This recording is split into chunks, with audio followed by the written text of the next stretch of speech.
I died and I went to hell.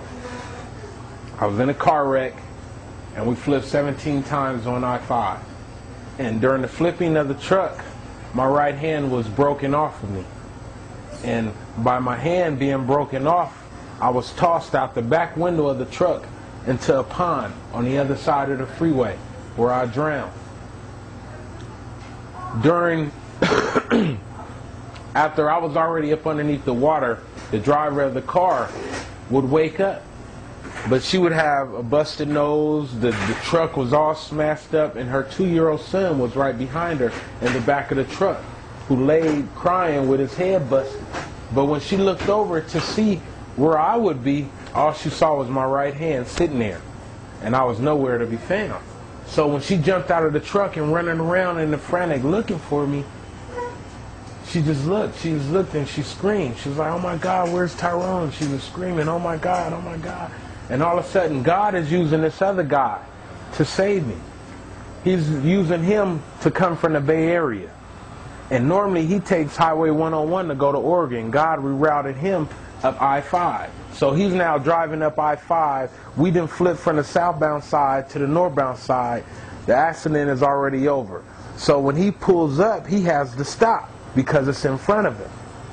So he gets out the car and he runs up to the girl and he's asking, "Are you all right? Do you need help?" She's like, oh my God, where's Tyrone?" She was screaming. And that's when the angel who came down appeared. As everybody's standing on the side of the freeway, a man walks up. So he's talking to Shavana and he's like, "Are you all right?" And right where he is, the man walks up and points. He points to the pond. And he said he's in there. Well, Arube, the Mason guy who God was using, said, well, you know, he said to himself, "Why didn't you go get him? You know where he is." You know, but it wasn't for the guy to move. It was for Arube. So Arube ran, hopped over the barbed wire fence, and before he dove into the pond, he looked. Like, where did he go in at? But it was still water. Like nothing had ever went in. So he didn't know where to look, where to dive in from, and you got a pond the length of a football field. Where do I look? So he just dives in anyway. And as he dives in, he first has to break through the mud, because the mud is all the way up to his knees before he actually breaks solid water. And when he goes down, he said he's down on the bottom of this pond and he's swimming, looking around in the dark. And all of a sudden, God led him and he touched me. When he touched me, he grabbed me and he pulled me up to the top of the water. And he said that's when people were stopping on the side of the freeway and were hopping the fence and they grabbed me, you know, to pull me to the side. I was dead. He said at this time, man, you were not breathing and blood was just coming out everywhere. He said, man, I'm sorry. I was, you know, I said, man, what are you sorry for? You did. Man, you got me, dude. You did all you were supposed to do. But I was looking in his eyes to see what he saw. And to look in his eyes, he started crying because he had never seen no one dismantled like that. To where he had to dive in some water and go rescue someone that's dead. He didn't know whether I was dead or alive, but 9 times out of 10, you did. You're up underneath pond water. You know, you had to drown. So when they got me and they started doing CPR on me, that's when I came back halfway. But I went back out because I had 2 liters of water and mud in my lungs. So I passed out again, and then the second time I was revived was by the helicopter. Now the helicopter landed on the middle of the freeway, stopped traffic on both sides and landed and picked me up, and they flew me back to Sacramento to UC Davis Medical Center. And during the second time of them reviving me is when I went into the spiritual, and my soul entered in. Just how I was thrown into the water, my physical body laid up under, my spirit left the body and came up out the water, but I was inside the earth. It was like the world had flipped, and I came through on the other side. When I popped out the water, you know, the water would be waist deep. You know, it was dark. It was really dark. It was so dark that you close your eyes and put your hands over them. It was still darker than that. But yet there was some form of sight because I could see the silhouettes of the people that was in there. the screams that I heard, you know what I'm saying, just the cries, people were screaming and crying and just yelling, you know, and I'm looking around to, where am I? You know, and all of a sudden I had to move. When I got out of the water, I fell to my knees. Boom. And when I fell to my knees, what was in me had came out of me. And it was like the death, because in the word it says death has to release itself when she dies. It comes out of you. Well, what killed me was the water, and it released itself from me.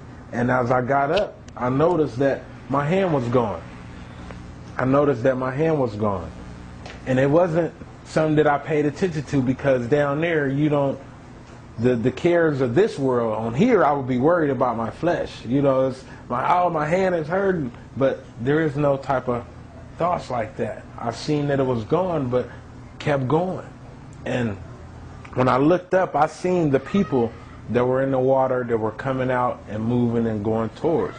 The people that were in front of me, like you guys are, see I'm standing here, are the ones that had died before me, because they're in front of me. The people that are popping up out the water behind me are the ones that died after I did, because you got the whole world. How big is the world? How many people dwell in the world? How many people die every second? Well, there's someone dying every second. You know what I'm saying? Because that's the way it goes. But when you die, where are you going? See, my heart and the things that I cared about took me straight to hell. So when I got there and seen, you know, this place that I was in, I had a change of heart. This was a mistake. What am I doing here?